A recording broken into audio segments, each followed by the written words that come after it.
হাজার হাজার বছর আগে মিশরে বিশাল রাজ্যে রাজত্ব করত এক অত্যাচারী শাসক ফেরাউন। সে ছিল অত্যন্ত অহংকারী এবং নিষ্ঠুর। এতটাই অহংকারী যে সে নিজেকে মানুষের প্রভু বলে দাবি করত। তার ভয়ে মানুষ কাঁপত, আর বনি ইসরাইল জাতির উপর চলত ভয়ঙ্কর অত্যাচার। এক রাতে ফেরাউন একটি ভয়ঙ্কর স্বপ্ন দেখল। সেই স্বপ্নে সে দেখল বনি ইসরাইল জাতির মধ্যে থেকে এক শিশুর জন্ম নেবে, যে একদিন তার রাজত্ব ধ্বংস করবে। ভয়ে পাগল হয়ে ফেরাউন আদেশ দিল, বনি ইসরাইলের ঘরে যত ছেলে জন্ম গ্রহণ করবে সবাইকে হত্যা করতে। শুরু হলো নির্মম হত্যাযজ্ঞ। চারিদিকে কান্না আর আতঙ্ক ছড়িয়ে পড়ল। ঠিক সেই সময় জন্ম নিলেন ভবিষ্যতের মহান নবী হযরত মুসা আলাইহিসসালাম।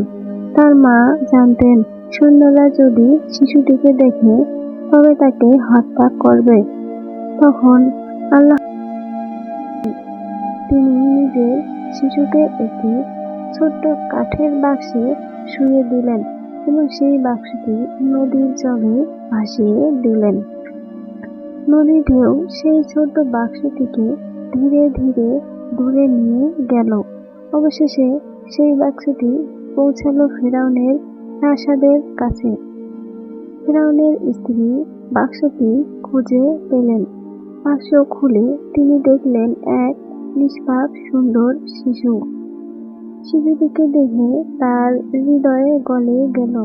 তিনি ফেরাউনকে বললেন, এই শিশুটিকে হত্যা করো না, হয়তো সে আমাদের উপকারে আসবে, অথবা আমরা তাকে সন্তান হিসেবে বড় করব।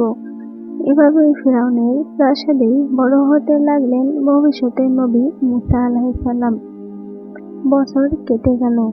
মুসা যুবক হলেন।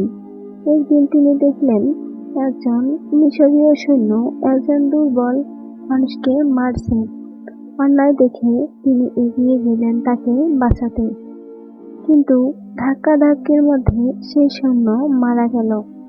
খবর ছড়িয়ে পড়তেই মুসার জীবন বিপদের মুখে পড়ল।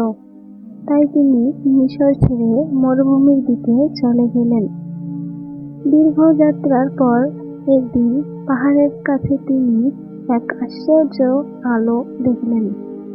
সেখানেই আল্লাহ তাকে নবুয়ত দান করলেন এবং আদেশ দিলেন ফেরাউনের কাছে গিয়ে সত্যের দাওয়াত দিতে। মুসা তার ভাই হারুনকে সাথে নিয়ে ফেরাউনের দরবারে গেলেন। ফেরাউন তাদের কথা শুনে হাসল, কিন্তু মুসা আল্লাহর শক্তির নিদর্শন দেখালেন। তিনি তার লাঠি মাটিতে ফেললেন এবং তা বিশাল সাপে পরিণত হল।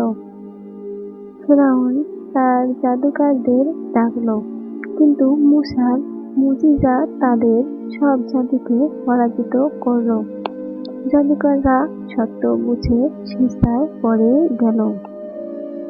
ফেরাউন আরো রাগান্বিত হয়ে উঠল। তখন মিশরের উপর একের পর এক আযাব নেমে এলো। পঙ্গপাল, ব্যঙ্গ এবং নানান দুর্যোগ। তবুও ফেরাউন অহংকার ছাড়ল না। অবশেষে আল্লাহ মুসাকে নির্দেশ দিলেন তার জাতিকে নিয়ে মিশর ছেড়ে চলে যেতে। রাতে তারা যাত্রা শুরু করল। ফেরাউন বিশাল সেনাবাহিনী নিয়ে তাদের পিছু নিল। অবশেষে তারা পৌঁছালো বিশাল লোহিত সাগরের তীরে। সামনে সমুদ্র, পিছনে ফেরাউনের সৈন্য। ভয়ে মানুষ কাঁপছিল।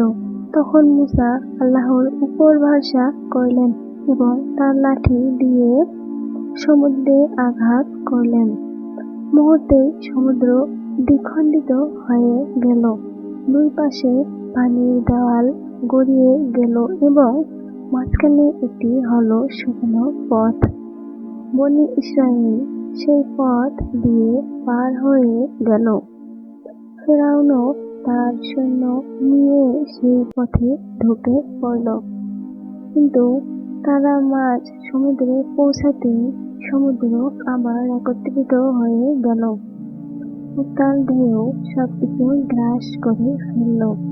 ফেরাউন ডুবে যেতে লাগলো, কিন্তু তখন আর সময় ছিল না। এভাবেই শেষ হলো এক অত্যাচারের গল্প। আর পৃথিবী শিখল অহংকারের শেষ পরিণতি ধ্বংস।